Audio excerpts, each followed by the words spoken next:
ओम अज्ञानतिमिरन्धस्य ज्ञानाञ्जनशलाकया चक्षुरुन्मीलितं येन तस्मै श्रीगुरुवे नमः।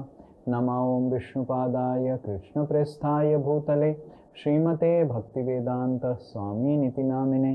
नमस्ते सारस्वते देवे गौरवाणी प्रचारिणे निर्विशेष शून्यवादी पाश्चात्यदेशतारिणे।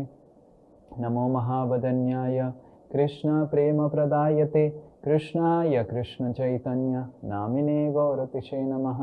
हे कृष्णा करुणा सिंधु दीनबंधु जगत्पते गोपेश गोपिका कांत राधा कांत नमस्तुते। तप्त कांचन गौरांगी राधे वृंदावनेश्वरी वृषभानुसुते देवी प्रणमामि हरिप्रिये। वाञ्छाकल्पतरुभ्यश्च कृपा सिन्धुभ्य एव च पतितानां पावनेभ्यो वैष्णवेभ्यो नमो नमः। जय श्री कृष्ण चैतन्य प्रभु नित्यानंद श्री अद्वैत गदाधर शिवासादि गौर भक्तवृंद। हरे कृष्णा कृष्णा कृष्णा हरे हरे हरे राम राम राम हरे हरे। मूकं करोति वाचालं पंगुं लंघायते गिरिं यत्कृपातमहं वन्दे श्रीगुरु दीनतारिणं श्रीपरमानन्दमाधवं श्रीचैतन्यमीश्वरम्। यस, हरे कृष्णा। यस, किसको पता है क्या क्या हम डिस्कस कर रहे थे लास्ट क्लास? यस, बाकी सब डिवोटीज। हाँ, यस, ओके। सुखेश्वर प्रभु म्यूट कीजिए। हाँ, और कोई बोलिए। हरे कृष्ण प्रभु जी, दंडवत प्रणाम। यस प्रभु जी, हम ये इस बार डिस्कस कर रहे थे कि हम ईर्ष्या से कैसे बच सकते हैं, how to get rid of ईर्ष्या। हाँ, यस, तो क्या हम डिस्कस कर रहे थे? हम ये कह रहे थे जैसे काम, क्रोध, लोभ, मोह, मदमस्त है, इन सबको अगर हम त्याग दें, इनको हम निकाल दें, तो हमारे दिल में कभी भी ईर्ष्या नहीं आएगी। नहीं, ये हमने डिस्कस नहीं किया। हमने क्या डिस्कस किया कि ईर्ष्या से ही ये सारी चीजें जागृत होता है। रुक जाइए। सॉरी प्रभु जी। ईर्ष्या से ये सारी चीजें जागृत होता है। हाँ, तो अगर ईर्ष्या हम त्याग कर देंगे तो ये सारी चीजें ऑटोमेटिकली हमारे सिस्टम से बाहर निकल जाएंगे। यस, तो ये पहला चीज डिस्कस कर रहे थे। और कोई हाथ उठाइए, हाथ उठाइए। सुखेश्वर प्रभु हाथ उठाइए, फिर बताइए, ठीक है ना? बिना हाथ उठा के नहीं बताएं। हाँ, बोलिए। यस, सुखेश्वर बोलिए। अरे बोलिए। 5 अनर्थ के बारे में बोला है। हाँ, तो काम, क्रोध, लोभ, मोह, मद मत्सर्य। हाँ, तो काम कैसे है ना, उसके पास जो है मैं उसको भोगना चाहता हूँ, ये है काम। नहीं, वो ठीक है, वो सब हमने डिस्कस किया। माताजी, रुचि माताजी भी बोले कि ये सारा अनर्थ ईर्ष्या से जागृत होता है। ईर्ष्या त्याग करेंगे, ये सारा अनर्थ चला जाएगा। और भगवान डायरेक्टली इन्वॉल्व है और इनडायरेक्टली इन्वॉल्व होता है। भगवान अभिज्ञ है, तो अभिज्ञ मतलब है सृष्टि के सारी कौन से क्या है वो सब जानते हैं भगवान। ओके, ठीक है। भगवान सराट है और भगवान को ज्ञान आदि को भी ब्रह्मा जी को दिया है अंदर से। नहीं, वो जो हम एक क्लास पहले डिस्कस किए थे, लास्ट क्लास क्या डिस्कस किए थे? नहीं, और कोई? यस, प्रीति माता जी। यस, प्रीति माता जी, फिर ज्योति माता जी। हरे कृष्णा प्रभु जी, आप बोले थे कि भगवान स्वराट है। हाँ, स्वराट है भगवान, किसी पर भी निर्भर नहीं करते और दो चीजों का ज्ञान रखते हैं जो आपको बताएगा, डायरेक्टली, इनडायरेक्टली। और कोई ईर्ष्यालु है, वो अगर गुरु परंपरा से सुनेगा तो ईर्ष्या रहित हो जाएगा। पहले ये बोले थे अभी सब चीजों से पहले, शुश्रुभी ये शब्द का मीला बोले थे कि कोई अगर ईर्ष्यालु है तो गुरु परंपरा से सुनकर ईर्ष्या रहित हो जाएगा। ओके, कोई अगर गुरु परंपरा से शरणागति से सुनता है तो ईर्ष्या रहित हो जाएगा। ये सही है। यस, ज्योति माता जी, और कुछ? हरे कृष्णा प्रभु जी, दंड प्रणाम। हमने फर्स्ट श्लोक डिस्कस किया था जिसमें संबंध के बारे में बताया था कि भगवान जो है डायरेक्टली और इनडायरेक्टली हमको ज्ञान देते हैं। हम्म, भगवान सृष्टि स्थिति प्रलय के बारे में बताते हैं। हम्म, भगवान क्योंकि भगवान अभिज्ञ है। हम्म, भगवान स्वराट है क्योंकि वो किसी पर निर्भरशील नहीं है। हम्म, तीसरा आपने बताया भगवान ने ब्रह्मा जी को ज्ञान दिया था और वो हमको हृदय से ज्ञान देते हैं। हम्म। और चौथा बताया था तो वो कि ठीक है, वो भगवान 6 चीज बताया जो सुखेश्वर प्रभु ने भी बताया। वो 6 चीज हमने डिस्कस किया था कि किस तरह ये भगवान के बारे में 5-6 चीजें हमने डिस्कस किया था। बट ईर्षा के बारे में क्या डिस्कस किया था? यस, और कोई ईर्षा के बारे में? यस, नंदिता माता जी आपने बोला है, एक एक बार सबको मौका मिलेगा। इस नंदिता माता जी सबको एक एक बार मौका मिलेगा। Yes, unmute. हाँ, यस, आपने बताया था कि ईर्ष्या को हम हृदय से कैसे निकाल पाएंगे? कैसे? कंपेयर नहीं करना, हाँ, तुलना नहीं करना हाँ, और कंप्लेन नहीं करना। हाँ, देखो इधर लिखा हुआ है। ग्रेटफुल रहना हमेशा। भगवान ने जो दिया है, दंड भी दिया है, उपहार भी दिया है, वो हमारे लिए उपयुक्त है। और तो ये हमने ध्यान से ईर्ष्या तक हृदय से निकल जाएगा अगर हम परम सत्य का ध्यान करेंगे। या करेक्ट। तो हमने डिस्कस किया था कि हम जनरली ईर्षा जागृत होता है तुलना करने से, दूसरों के साथ तुलना करने से ईर्षा हमारे हृदय में जागृत होता है। तो तुलना नहीं करके फिर एक तो तुलना करते हैं, फिर उसके बाद शिकायत करते हैं, कंप्लेन करते हैं। पहले कंपेयर करते हैं, फिर कंप्लेन करते हैं। तो वो नहीं करके हम तुलना कैसे बंद कर सकते हैं? अगर हम गिनना चालू करेंगे। कैसे गिनना चालू करेंगे? अगर हम भगवान ने हमको क्या दिया है, हम जनरली तुलना करते हैं और बात करते हैं भगवान ने हमको क्या नहीं दिया है, भगवान ने क्या दिया है उसको गिनना चालू करेंगे। उस गिनने का ज्ञान कौन देगा? भगवान ही देंगे, क्योंकि भगवान हमको हृदय से ज्ञान देते हैं। तो हमको प्रार्थना करना चाहिए कि हे भगवान, आप तो सबको हृदय में ज्ञान देते हैं, आप ब्रह्मा जी को भी आपने ज्ञान दिया, तो मेरे को ज्ञान दीजिए कि मैं गिनना चालू करूं आपने क्या क्या मेरे को दिया है, ना तुलना चालू करूं कि आपने क्या नहीं दिया है। और ये भी हम देख रहे थे कि कैसे भगवान परम सत्य है। परम सत्य का मतलब है भगवान कैसे सत्य मतलब सब समय जस्टिस मतलब सही कार्य करते हैं। भगवान परम सत्य है, इसका मतलब भगवान जो भी मेरे जीवन में कर रहे हैं वो सही चीज कर रहे हैं। तो ये तो हो गया 2 चीज। आपके असाइनमेंट में आपको मिलेगा कि ये सारे जो चीजें हैं 1, 2, 3, 4, 5, 6 जो भी हमने डिस्कस किया था, इन सबको कैसे हम व्यवहार करके जान के ईर्षा से मुक्त हो सकते हैं। ये आपके असाइनमेंट में एक क्वेश्चन है, आप इसको देखेंगे तो अगर समस्या हो रहा है तो आप मॉनिटर से पूछ सकते हैं।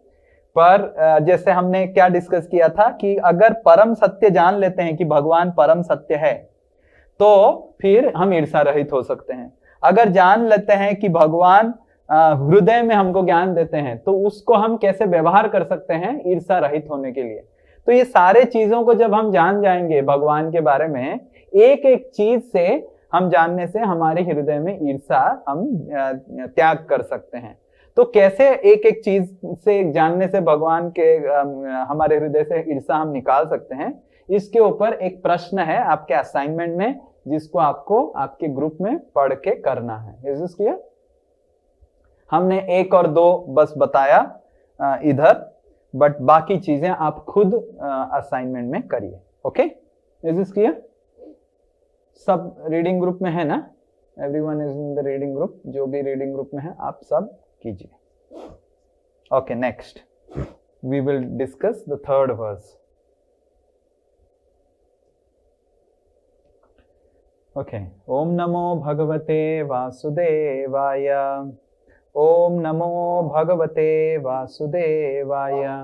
ओम नमो भगवते वासुदेवाय। निगमकल्पतरोर्गलितं फलम्।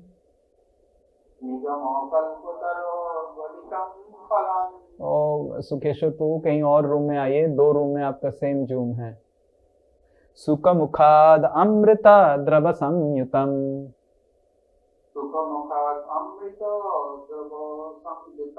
पिबत भागवतं रसमालयम्। पिबतो भगवतं रसं आलयम् मुहुरहो रसिका भुवि भावुकः।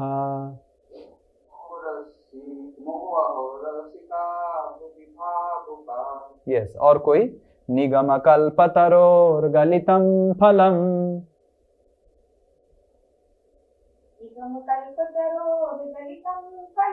सुखमुखाद् अमृता द्रव संयुतम्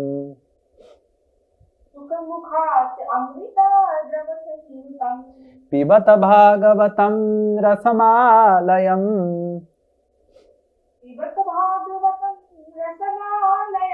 मुहुरहो रसिका भुवि भावुकः।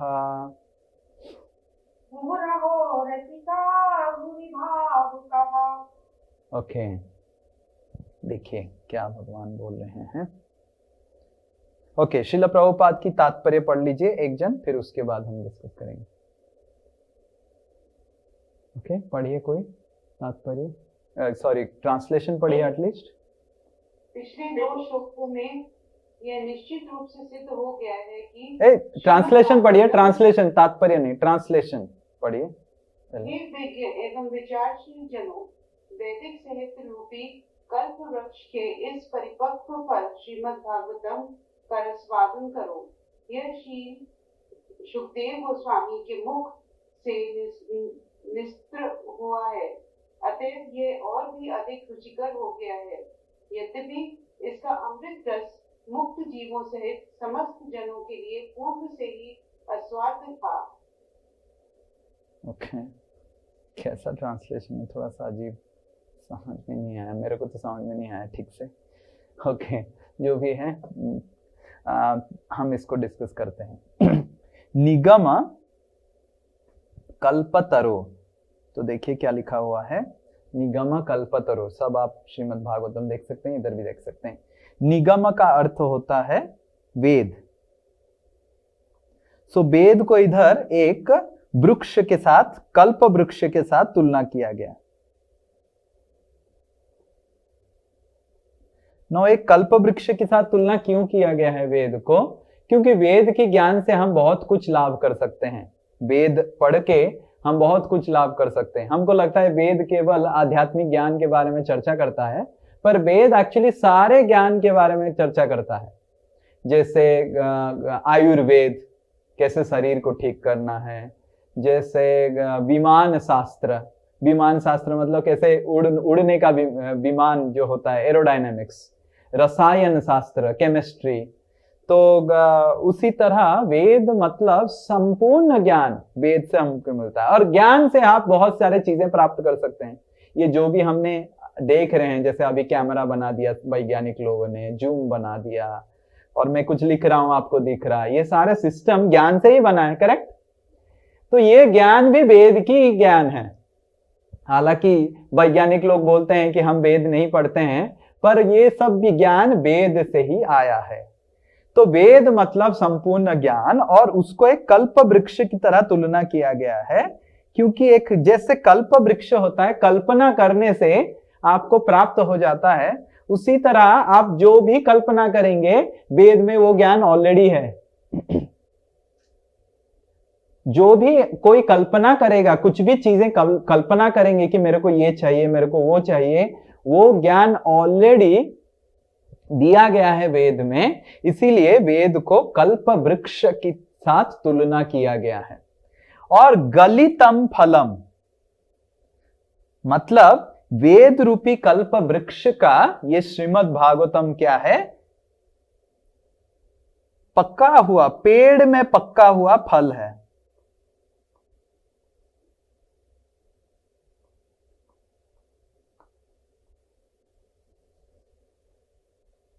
जैसे एक फल होता है, आप कच्चा उतार दो, फिर उसके बाद कार्बाइड देके पका दो, वो एक तरह का मीठा होता है। और एक फल होता है जो पेड़ में ही पकता है, और पेड़ में पक के वो गिरता है, और वो जो गलितम फलम मतलब पेड़ में पका हुआ, जैसे आम के पेड़ के नीचे कभी कभी आम का पका हुआ आम गिरा रहता है। पता नहीं आप सब कितने गांव से हैं, तो मैं जब समर वैकेशन में कभी कभी मेरे मौसी जी के गांव जाता था, और उधर आम खाने जाता था। तो आम, और ये समर वेकेशन में जाता था तो ताल, आम और जैक फ्रूट और पाइनएप्पल सब समर में ही बनता है, तो ये सब खाता था मैं। तो वो आम के पेड़ के नीचे हम बैठे रहते थे राइट, और थोड़ा हवा आएगा तो गिरेगा वो, या फिर आप पत्थर मार के भी गिरा सकते हैं। और पत्थर मार के कौन सा गिरेगा, जो सही में पक गया है और जो थोड़ा येलो येलो हो गया है वो गिर जाता है, और वो जब जो बहुत मीठा होता है वो आम। तो इधर कहा गया है कि श्रीमद् भागवतम, व्यासदेव बोल रहे हैं, ये एक पका हुआ फल की तरह है। किस वृक्ष का पका हुआ फल? आम का नहीं, वेद का। वेद को एक पेड़ के साथ तुलना किया गया है। वेद एक पेड़ है, और कैसा पेड़ है? कल्प वृक्ष की तरह पेड़ है। और श्रीमद् भागवतम क्या है? इस पेड़ का पका हुआ फल है।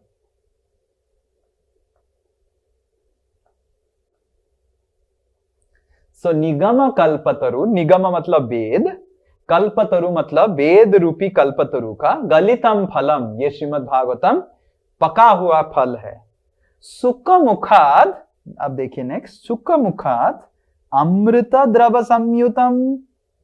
फिर ये पका हुआ फल तो था ही, श्रीमद् भागवतम तो पहले से भी था, पर कभी कभी ऐसे होता है वो पका हुआ फल को एक तोता चख लेता है।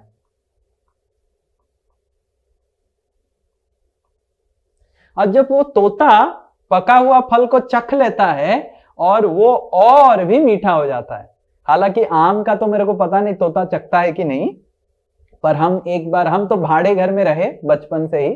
एक बार एक जन के यहाँ हम रुके थे भाड़े में, तो उनके यहाँ बहुत बड़ा बागान था ग्राउंड फ्लोर में, और उस बागान में बहुत सारे अमरूद के पेड़ थे। तो हम क्या करते थे, किताब लेके पेड़ के ऊपर चढ़ जाते थे और ऐसे बैठ के किताब पकड़ लेते थे, थोड़ा सा ये भी पिलो भी ले लेते थे और पिलो भी डाल देते थे पीछे, क्योंकि पेड़ थोड़ा सा डिफिकल्ट रहता है, और पेड़ के ऊपर ही रहते थे। और हमारा एक खरगोश था, उसको भी पेड़ के ऊपर छोड़ देते थे, तो वो पेड़ के ऊपर घूमता रहता था और हम किताब के साथ, पिलो के साथ पेड़ के, हम थोड़ा सा शाही टाइप के लोग हैं, बचपन से ही थोड़ा सा हमारा ठेठ बाट थोड़ा अलग ही रहता था।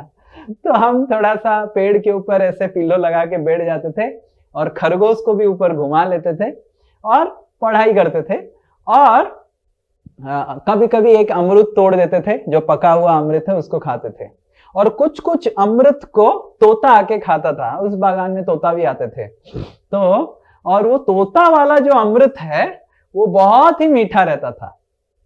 आपको, मेरे को पता नहीं आप सबने कितने लोग ने तोता का चखा हुआ कुछ फल खाया है।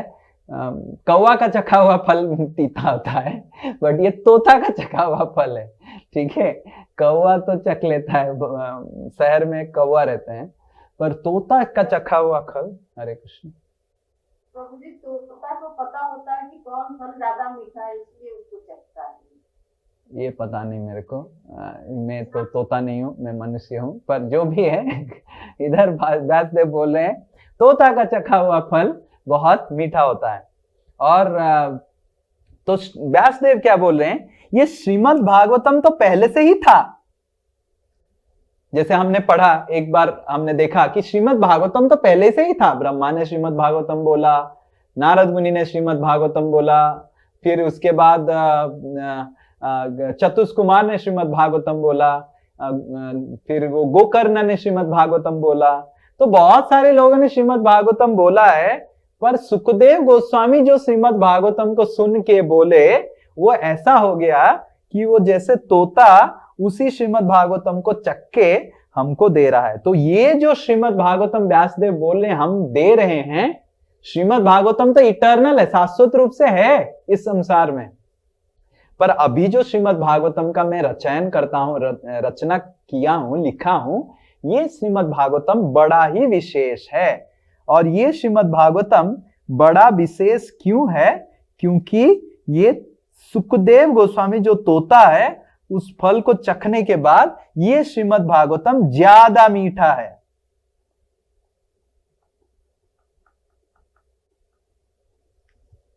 ओके, श्रीमद् भागवतम तो मीठा है ही, पर ये जो श्रीमद् भागवतम में लिखा हूं, ये श्रीमद् भागवतम सुखदेव गोस्वामी बोला हुआ है। और क्योंकि सुखदेव गोस्वामी एक तोता की तरह है, व्यासदेव बोल रहे हैं, तोता का चखा हुआ ये श्रीमद् भागवतम बहुत ही ज्यादा मीठा है। ओके, फिर देखिए क्या लिखते हैं। पिबत भागवतम में, ये भागवतम को आप पान कीजिए, ये हम सबको बोल रहे हैं व्यासदेव। रसमालयम, रसम का आलय, आलय मतलब घर, ये भागवतम रसम का घर है, रस का घर है, मतलब मिठास का घर है, अलग अलग रस का घर है। क्या रस है हम पढ़ेंगे। पिबत भागवतम। नाउ अभी इधर देखिए, पिबत का मतलब क्या होता है, कौन बता पाएगा।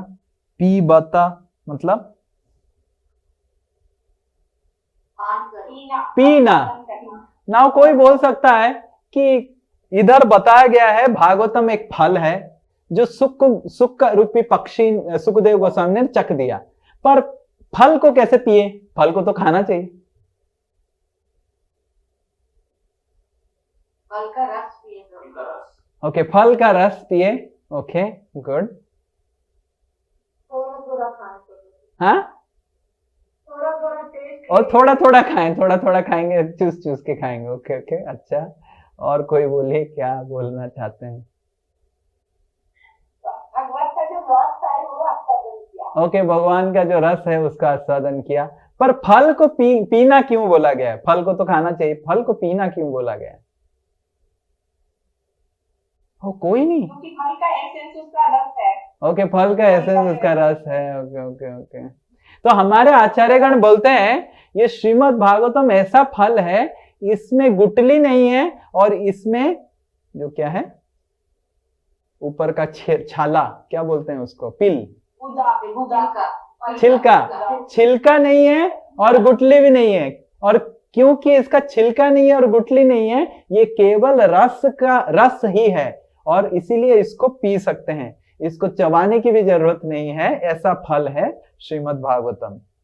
तो मतलब ये फल पीने के लिए है, बस आपको कुछ परिश्रम नहीं करना पड़ेगा। बाकी किताब पढ़ने के लिए आपको थोड़ा बुद्धि लगाना पड़ेगा, थोड़ा परिश्रम करना पड़ेगा। श्रीमद् भागवतम केवल श्रवण करने से आपको सब कुछ मिल जाएगा, आपको बुद्धि भी लगाने की जरूरत नहीं। केवल आप श्रवण करेंगे श्रीमद् भागवतम को, वो रस को पान करेंगे, आपको संपूर्ण ज्ञान प्राप्त हो जाएगा।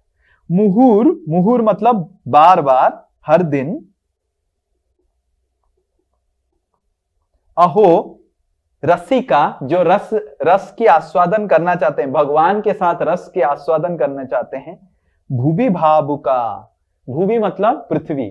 हे पृथ्वी में पृथ्वीवासी, अगर आपको रस चाहिए, हे पृथ्वीवासी, अगर आप चाहते हैं कुछ जीवन में, भावुका मतलब अगर आप कुछ फिलोसोफर हैं, दर्शन जानना चाहते हैं, भगवान के बारे में जानना चाहते हैं, भगवान के रस को आस्वादन करना चाहते हैं, ये श्रीमद् भागवतम को बार बार पठन कीजिए, बार बार पठन कीजिए। ऐसे व्यासदेव बोल रहे हैं। समझ में आ रहा है ये श्लोक का अर्थ।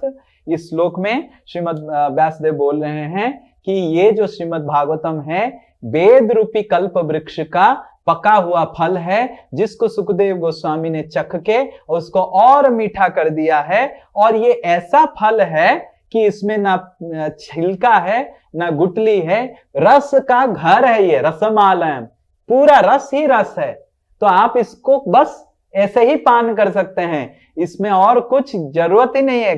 और आप इसको बार बार पान करेंगे तो भगवान के साथ रस है उसको आस्वादन कर सकते हैं। श्रील प्रभुपाद, आप जब अपने रीडिंग ग्रुप में परपोर्ट को पढ़ेंगे, तात्पर्य को पढ़ेंगे, श्रील प्रभुपाद बताते हैं कि भगवान के साथ हम 12 रस आस्वादन कर सकते हैं। रस मतलब संपर्क में, किसी के संपर्क में, संबंध में जो हमको आनंद मिलता है उसको रस बोलते हैं। जैसे उदाहरण स्वरूप एक पिता का एक बेटी के साथ एक संबंध होता है, एक पिता का पत्नी के साथ एक संबंध होता है, एक पिता का अपने बहन के साथ भी संबंध होता है, करेक्ट। हालांकि तीनों ही महिला हैं, पर हर संबंध में अलग अलग आनंद का आस्वादन होता है, करेक्ट। Is it clear? आपको समझ में आ रहा है मैं क्या बोल रहा हूं? कि जैसे एक पिता होता है, पिता का जो अपनी पत्नी के साथ जो संबंध होता है, एक व्यक्ति का पत्नी के साथ संबंध होता है, और माँ के साथ अलग संबंध होता है, बहन के साथ अलग, और हर संबंध में अलग आनंद मिलता है, करेक्ट। पत्नी के साथ अलग आनंद मिलता है, माँ के साथ अलग आनंद मिलता है, बहन के साथ अलग आनंद मिलता है, और भाई के साथ अलग आनंद मिलता है। तो रस, अलग अलग संपर्क में जो आनंद मिलता है, उस आनंद को रस कहा जाता है। मतलब भगवान के साथ जब हम संपर्क स्थापना करते हैं, उस संपर्क में जो आनंद मिलता है उसको रस बोलते हैं। सबको समझ में आया रस का, रस मतलब क्या होता है? यस, कोई बोलेगा रस मतलब क्या होता है? Yes, anyone?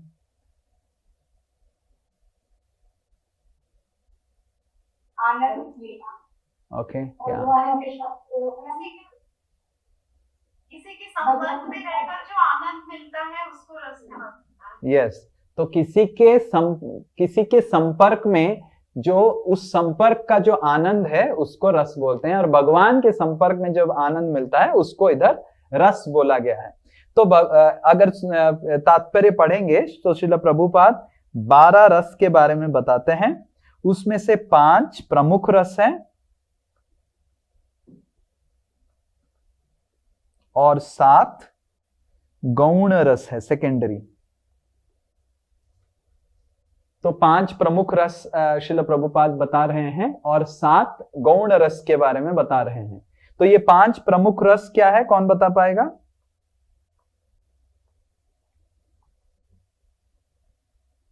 कोई नहीं?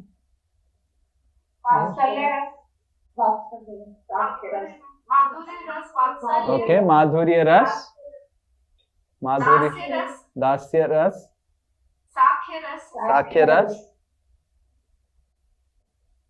ओके, और माधुर्य, साक्ष्य, वात्सल्य, और पता नहीं किसी को ये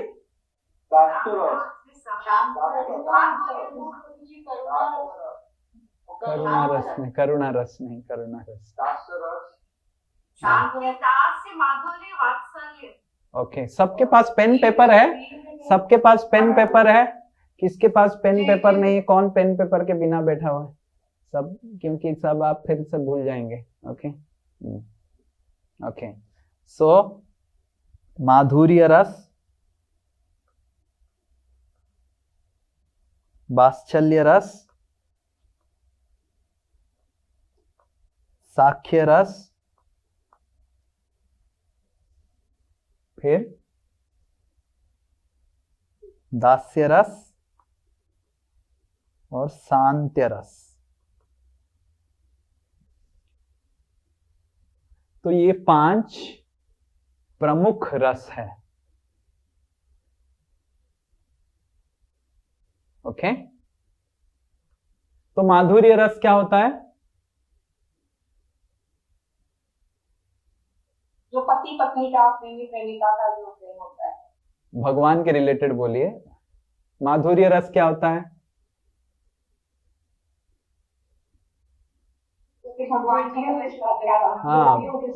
हाँ, भगवान का गोपियों के साथ, भगवान का अपने पत्नियों के साथ जो संपर्क है वो माधुर्य रस है।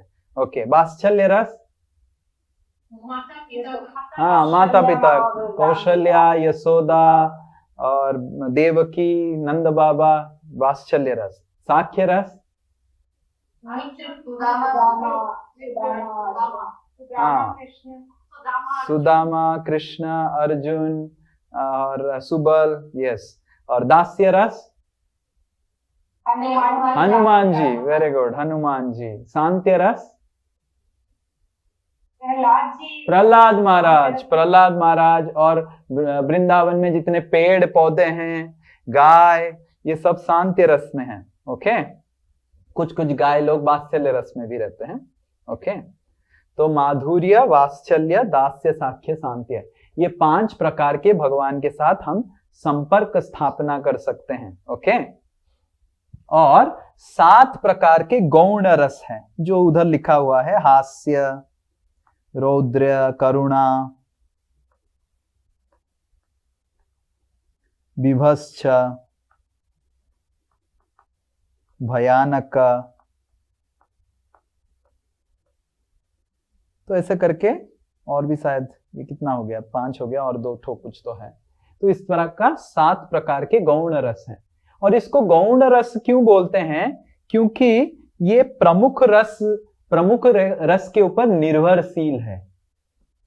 जैसे उदाहरण स्वरूप मान लीजिए कोई मेरा पत्नी है, किसी का पत्नी है, तो उसके साथ मैं हास्य आदान प्रदान कर सकता हूं, पर कोई रास्ते की लड़की के साथ मैं अगर हास्य आदान प्रदान करूंगा तो चप्पल से मार खाऊंगा। करेक्ट, समझ में आया?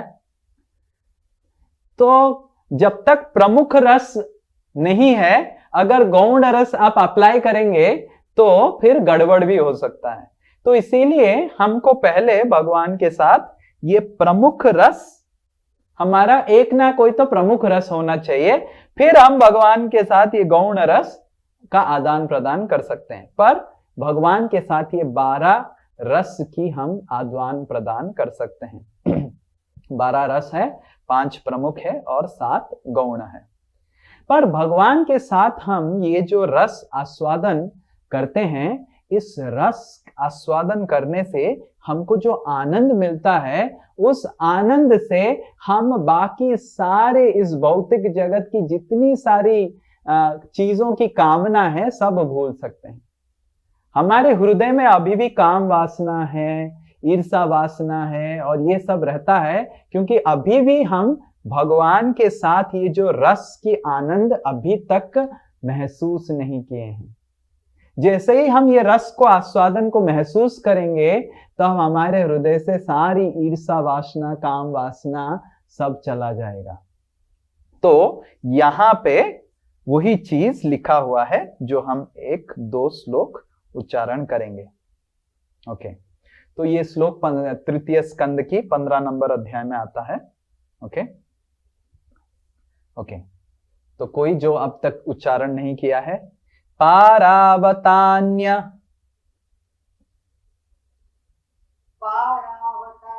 भृतसारस चक्रवाक, दात्यूह हंस, सुकति तिरिबर्हिणाम यः, कोलाहलो विरमते चिरमात्रमुचेर भृंगाधिपे हरिकथां इव गायमाने। और कोई पारावतान्य, वृत्तसारस चक्रवाक, दात्यूह हंस सुकति तिरि,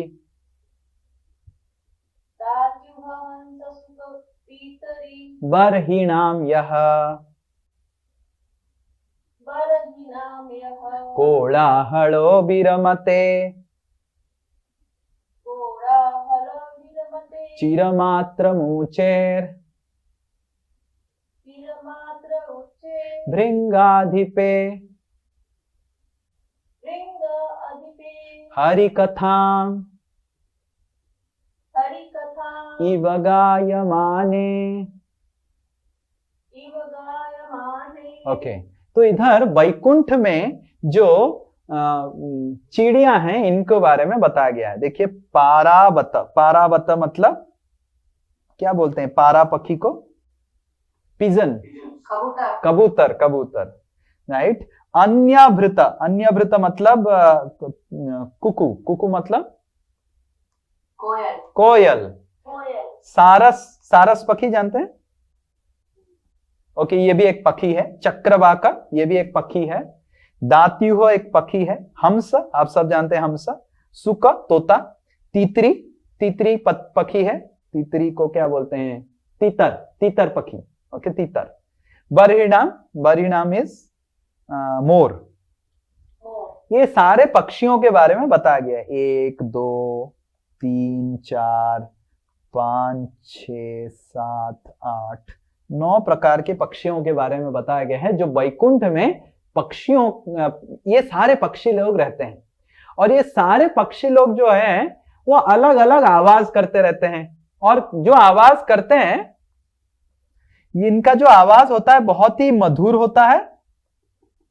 और बहुत मधुर आवाज से वो भगवान का कीर्तन करते हैं।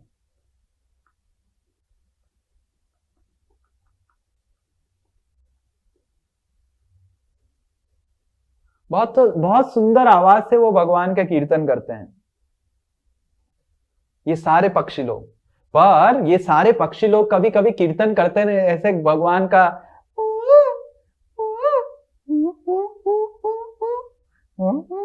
ऐसे अलग अलग आवाज निकाल के कीर्तन करते रहते हैं। पर ये कीर्तन करते समय एक बार क्या होता है, भृंगाधिपे, भृंगाधिपे मतलब भौरा, वो भौरा आ जाता है। और भौरा जो आवाज करता है उतना सुंदर आवाज नहीं है। कोयल का आवाज कहां और भौरा का आवाज कहां, पर भौरा आके हरि कथा करने लग जाता है। और भौरा जब हरि कथा करता है तो ये सारे पक्षी लोग चुप हो जाते हैं। बीरमते, कोलाहल मतलब चिल्लाते रहते हैं, कीर्तन करते रहते हैं। बीरमते चीरमात्र, बीरा मतलब चुप हो जाते हैं। सुख चुप हो जाता है, और फिर तोता चुप हो जाता है, फिर तीतर चुप हो जाता है, सांप चुप हो जाता है। और क्यों चुप हो जाते हैं? वो भौरा का हरि कथा सुनना चाहते हैं। भौरा क्या भगवान के बारे में बोल रहा है ना। कोई बोलेगा भौरा का हरि कथा में क्या विशेषता है कि ये इतने सुंदर सुंदर पक्षियां जो इतना अच्छा कोयल रूपी कीर्तन करते हैं बंद कर देते हैं। कौन बोल पाएगा भौरा का क्या विशेषता है? देखिए, आप दिमाग लगाइए, भौरा में ऐसे क्या विशेषता है? ओके, वो हरि कथा कर रहे हैं। ये भी तो हरि कीर्तन ही कर रहे हैं वैकुंठ में, ये भी हरि कीर्तन कर रहे हैं। हाँ, यस। भौरा कंटिन्यूअस विदाउट स्टॉपिंग हमिंग करते हैं कथा का। हाँ, उसमें कोई ब्रेक नहीं है इसलिए। ओके, भौरा कंटिन्यूअस करते हैं इसीलिए कोई ब्रेक नहीं है इसलिए। ओके ओके, और कोई नहीं, एक एक करके बोलिए। हाँ, अंजू माता जी बोलिए, फिर उसके बाद नेक्स्ट कोई। हाँ, हरे कृष्ण। चिड़िया का काम है गाना गाना, लेकिन भौरा का काम नहीं है। वो अपने काम से अलग हटके कुछ कर रहा है। ओके, गो भौरा कुछ अलग कर रहा है। ठीक है ठीक है ठीक है। अभी तक आपने आज हमारे आचार्य जो बोलते हैं, ये सीखा माता जी कुछ हाथ उठा रहे हैं, बताइए कुछ स्पेशल ज्ञान हमको देना चाहते हैं सीखा माता जी। अरे, आप तो अनम्यूट ही नहीं कर रहे हैं, कैसे ज्ञान? हाँ, बोलिए। घूम घूम के ये चिड़िया लोग एक जगह बैठे, बाप रे, बहुत अच्छा ज्ञान था पर गलत ज्ञान था। ओके, घूम घूम के करते हैं। हाँ हाँ, क्यों ज्यादा रस है? वही तो हम पूछ रहे हैं। अरे, क्यों ज्यादा रस है भौरे के कथा में, यही हम पूछ रहे हैं। हरे कृष्णा प्रभु जी, दंडवत। कौन? क्योंकि भौरा एकमात्र भौरा है जो भगवान के एकदम पास जाते हैं। हाँ, वन हरि बोल फॉर मौसी माता जी, देखो बोल दिए। मौसी माता जी ने सही उत्तर दिया, क्योंकि चिड़िया लोग बोलते हैं अरे ये एक्चुअली भौरा कहाँ रहता है? भगवान माला ऐसे पहनते हैं, भगवान के बनमाला के पास भौरा मंडराता रहता है। और राधा कृष्ण के पास, लक्ष्मी नारायण के पास जो माला रहता है वो भौरा ऐसे मंडराता रहता है। तो ये लोग सोचते हैं कि अरे इसके पास कुछ स्पेशल कथा रहेगा, कुछ स्पेशल कीर्तन रहेगा जो हम सब थोड़ा दूर रहते हैं, हमको पता नहीं। जैसे मान लीजिए कोई महाराज आ गए गुरु वर्ग, मान लीजिए हिज होलीनेस जयप्रकाश स्वामी महाराज, गुरु महाराज आ गए। और आपने देखा कोई एक प्रभु जी महाराज के साथ बात कर रहे हैं, तो आप क्या करेंगे? वो प्रभु जी को बिठाएंगे, अरे महाराज क्या बोले थे बताएंगे, ठीक है कि नहीं? तो गुरु महाराज क्या बोले थे मेरे को भी बताओ, तुमको इतना 15 मिनट तुमको कुछ तो बोल रहे थे, मेरे को बताओ। तो उसी तरह ये चिड़िया लोग भौरा को ईर्ष्या नहीं करते हैं। मान लीजिए कोई अगर भगवान के बहुत करीब है और ये चिड़िया लोग दूर से कोलाहल करते हैं, पर जैसे ही भौरा आ जाता है ये चिड़िया लोग सोचते हैं अरे ये तो भगवान का बहुत करीबी दोस्त है, ये भगवान के करीब में घूमता रहता है, इसको तो इनसाइड स्टोरी पता है, ये बता सकता है कि भगवान क्या क्या नया नया लीला किए हैं, तो उसको हम सुनते हैं। इसलिए वो सब चुप हो जाते हैं, हे भौरा आ गया, भौरा से सुनते हैं, अभी इसके पास नया आइटम है, भगवान ने आज क्या स्पेशल लीला किया है, ये भगवान के इर्द गिर्द घूमता रहता है, इसीलिए हम सुनते हैं। देखिए ये वैकुंठ की चेतना है। ये चिड़िया लोग इतना मधुरता से गा सकते हैं और भौरा मधुरता से नहीं गा पाता है, पर क्योंकि भौरा भगवान के ज्यादा करीब है इसलिए वो भौरा से सुनना चाहते हैं। तो ये इससे हम सीख सकते हैं, क्योंकि ये चिड़िया लोग भगवान का आनंद आस्वादन करना चाहते हैं, इसीलिए वो ईर्ष्या रहित हो गए।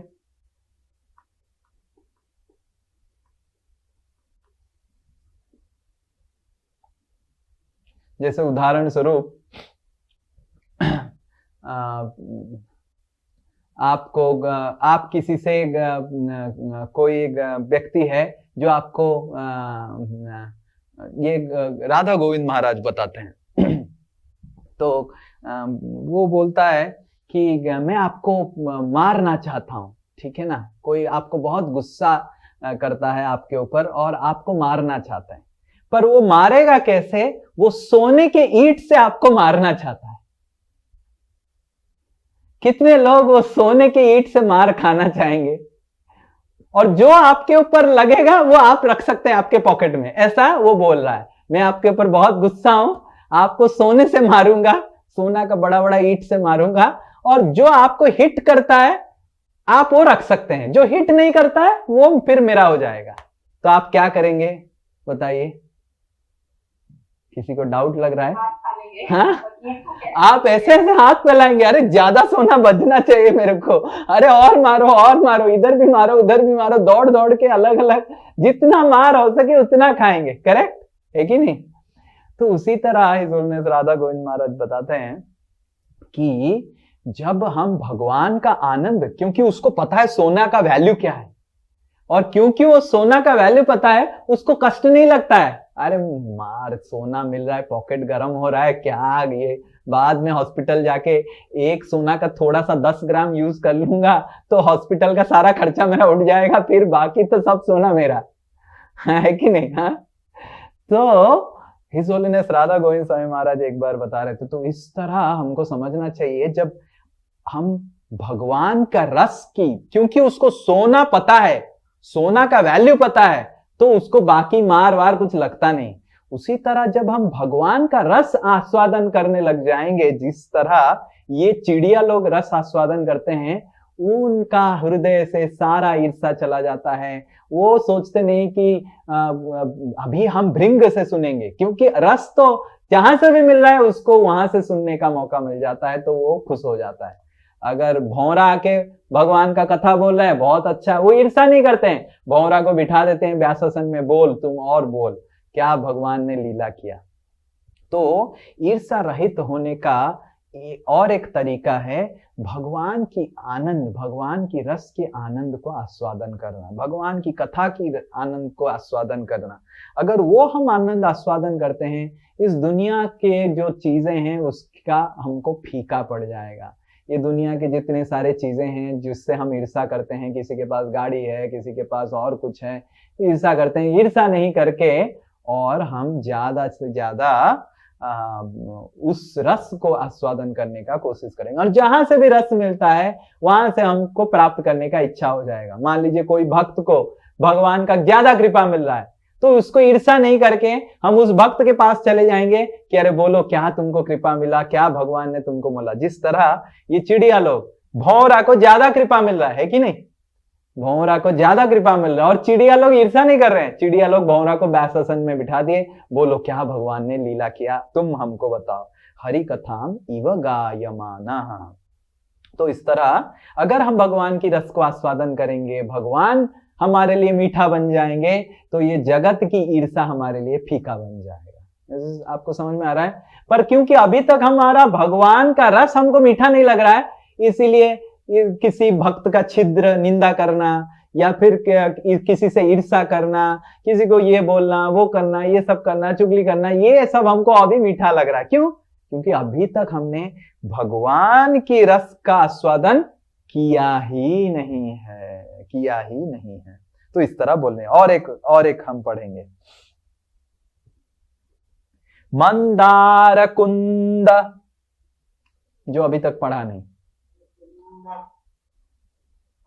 हाँ पढ़िए। मंदार कुंद कुरबोत्पल चंपकार्ण पूनागनाग बकुलाम्बुज पारिजात गंधेर्चिते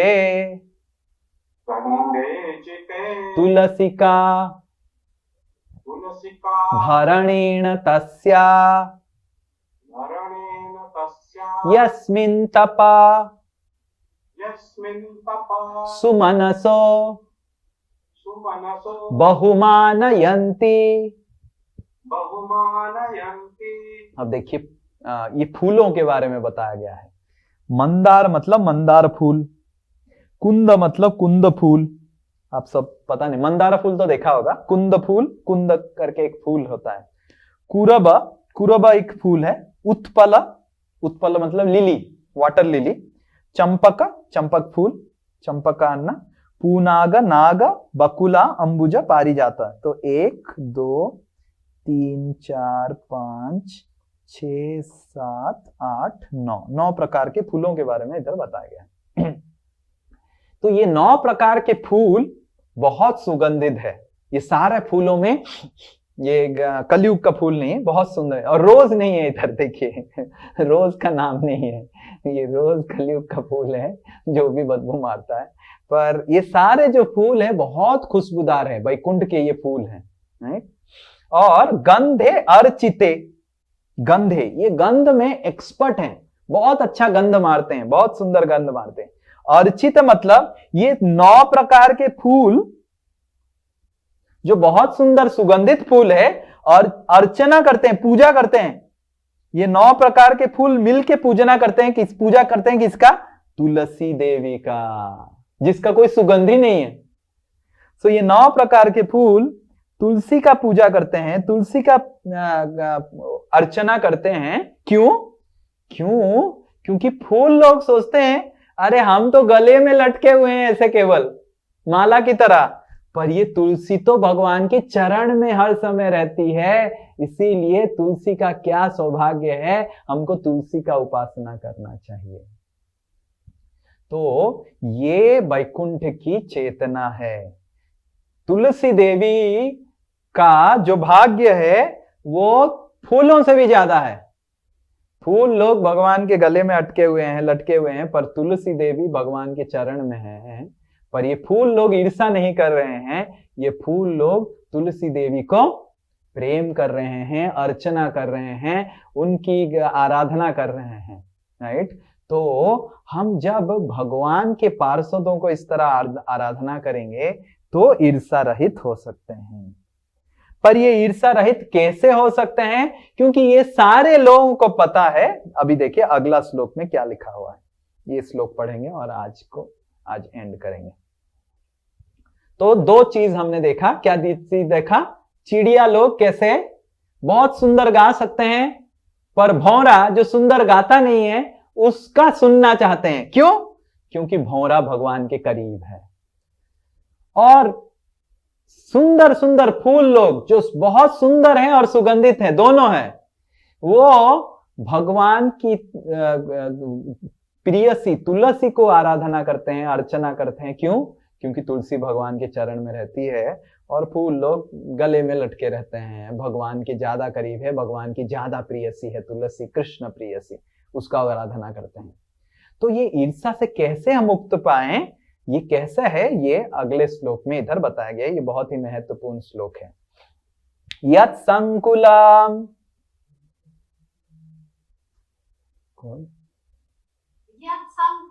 हरिपदा नतिमात्र दृष्टैर वैदूर्यमारकट हेममयैर्विमाने येषां बृहत्कटितटा स्मितशोभिमुख्यै कृष्णात्मनां नरजदाधुर उत्स्मयाद्ये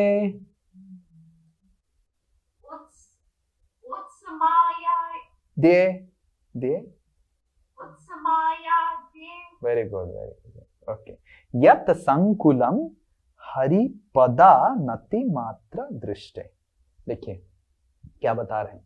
तो सुखदेव गोस्वामी बता रहे हैं कि वैकुंठ जगत ऐसा जगत है जहां पे आप अगर हरिपदा नत, मतलब हरि को ऐसे ही दंडवत कर लेंगे और उठेंगे। पदा नत, आनत मतलब दंडवत करना, आनत मात्र, मात्र मतलब आप दंडवत किए और उठे, और आप दंडवत करते समय जो भी इच्छा किया तुरंत दृष्टि, आपका दृष्टि में आ जाएगा वो। मान लीजिए आप दंडवत किए, हे भगवान मेरे को एक विमान चाहिए, गाड़ी चाहिए, तो तुरंत उठे तो गाड़ी खड़ा है आपके आंखों के सामने। ये वैकुंठ जगत है, अच्छा जगत है ना, सोचिए। हाँ, तो आपने ऐसा किया, भगवान एक घर चाहिए, उठा तो तुरंत घर अवेलेबल हो गया।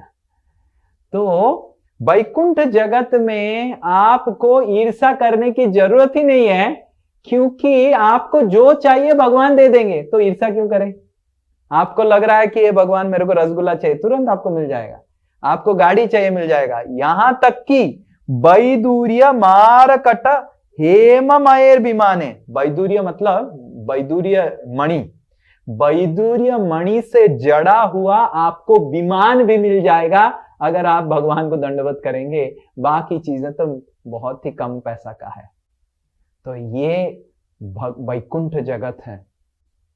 तो हमारे अंदर ईर्ष्या है क्योंकि हमको लगता है कि भगवान हमको सब कुछ दे नहीं सकते हैं, हमको फिर ईर्ष्या करना पड़ेगा, ये करना पड़ेगा। भगवान ने उसको दे दिया तो मेरे को कैसे मिलेगा।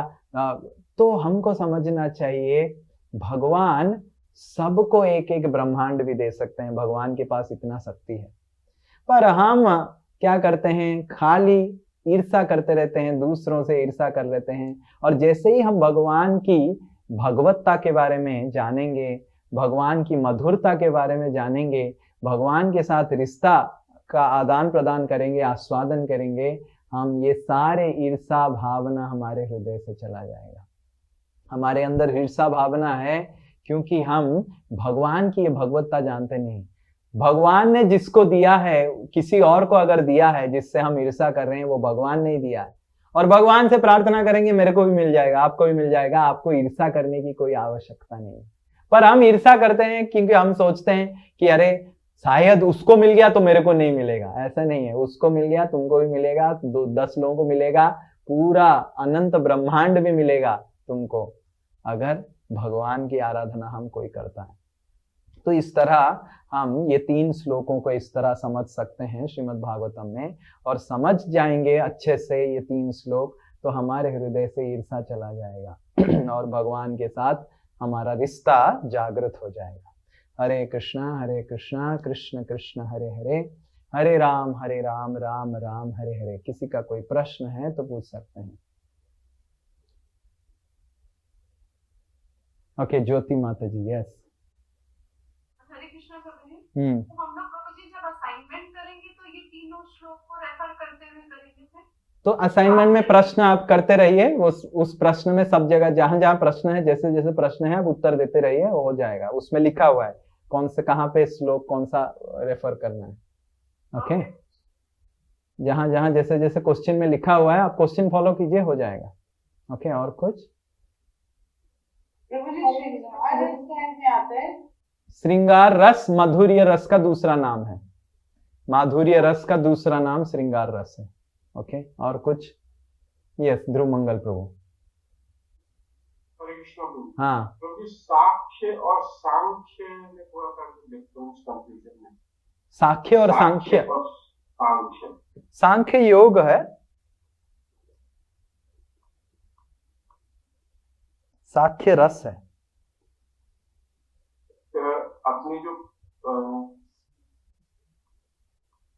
सांख्य मतलब आत्मा के बारे में ज्ञान, आत्मा और जड़,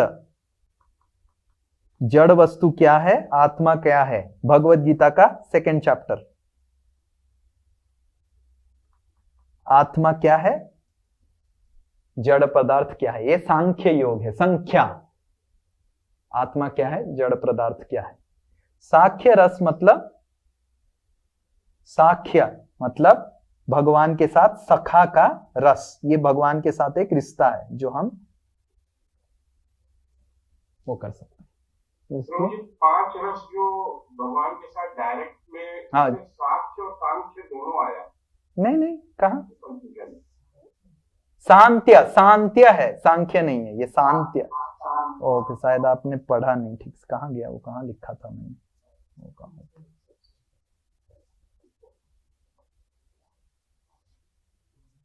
ओके, इधर लिखा है। हाँ, सांत्य रस, सांत्य, SANTY, सांत्य, संत, शांत रस, शांत रस, इसको शांत रस भी बोलते हैं। शांत या शांत्य जो है। क्लियर नहीं था राइटिंग। हाँ, ठीक, हाँ, ठीक, बहुत है बोलते इसलिए शांत्य। Okay, yes, next. Hare Krishna प्रभु जी, धन्यवाद। प्रभु जी, तूने चिड़िया वाला जो बताया उसमें घोड़ा के साथ ये कि चिड़िया अच्छा गाना गा रही है तो घोड़ा भगवान के पास जा रहा है। फिर टूर वाले में बताया कि सुगंध है, तो थर्ड वाले में क्या होगा प्रभु जी? थर्ड वाले में ये दोनों लोग ईर्षा रहित कैसे हो पा रहे हैं कि इनको पता है कि भगवान के पास में जाऊंगा जो भी चाहिए मिल जाएगा। वैकुंठ जगत में सब लोग ईर्षा रहित कैसे रह पाते हैं? फूल लोग भी ईर्षा रहित हैं, चिड़िया लोग ईर्षा रहित है, भौरा भी ईर्षा रहित है। हर कोई ईर्षा नहीं करता है, क्योंकि ईर्षा क्यों करते हैं हम? तुलना करके, अरे उसको मिला मेरे को नहीं मिला, इसलिए तो ईर्षा होता है। पर भगवान के धाम में वो तुलना आएगा ही नहीं, क्योंकि आपको जो भी इच्छा है तुरंत पूर्ण हो जाएगा। ईर्षा क्यों करेंगे? समझ में आ रहा है? इसलिए थर्ड वर्स बताया गया। इसलिए अरे बताइए, क्लियर हुआ कि नहीं? जी प्रभु जी, हो गया। हाँ, यस यस, रीमा माता जी।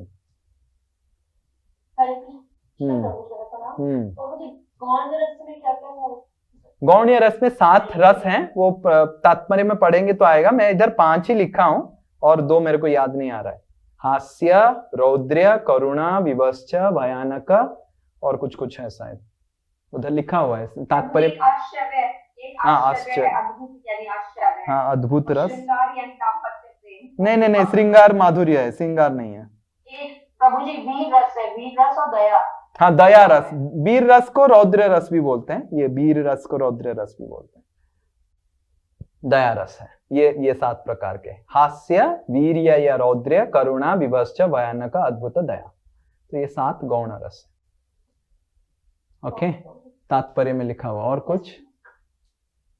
हरे कृष्णा प्रभु जी, धन्यवाद। हाँ, बोलिए। प्रभु जी, तो मतलब जो ईर्ष्या रहित होने के लिए मतलब हमको जो करना चाहिए, सबसे पहला कि मतलब तुलना जो है वो नहीं करना चाहिए। Yes, correct. मतलब भगवान जो हमको क्या दिए हैं उसके प्रति हमको कृतज्ञ होना चाहिए, वो देखना चाहिए, यस, उसको काउंट करना चाहिए। हाँ।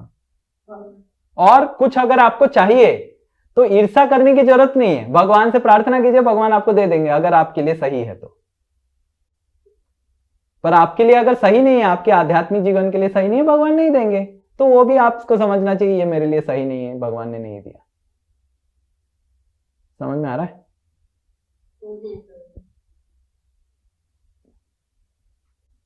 और कुछ?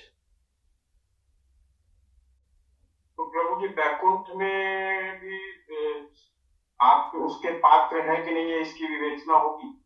आप पात्र है कि नहीं मतलब समझाने में, प्रश्न समझाने में। मतलब जैसे अभी ये हुआ कि भाई आपकी इच्छा है लेकिन आपके लिए उचित है कि नहीं है इसकी विवेचना होती है। नहीं नहीं, वो तो वैकुंठ आपको में नहीं मिलता- होता है, वैकुंठ में नहीं होता है। वैकुंठ में आप उस हाँ। पात्र तक पहुंच जाते हैं कि आपको मिल जाएगा। हाँ मिल जाएगा, पर वैकुंठ में उस तरह का कोई इच्छा भी नहीं करता है, वो सब लोग खुश रहते हैं, हाँ। जो मिल गया। वो उनको पास समय ही नहीं रहता है, हरि नाम में इतना लिप्त रहते हैं कि क्या किसको मिला है, क्या फर्क पड़ता है, जो मिला है उसी में खुश हाँ, रहते इस लेवल से ऊपर उठ चुके हाँ, हैं हाँ। कि वो दूसरों को देख के मानने की हाँ जरूरत नहीं है। या पर अगर किसी को भगवान की सेवा के लिए कुछ जरूरत है तो इमीडिएटली मिल जाता है।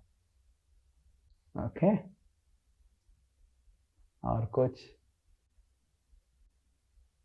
डन। ओके, हरे कृष्णा। श्रील प्रभुपाद की जय। श्रीमद् भागवत पुराण की जय। हरे कृष्णा।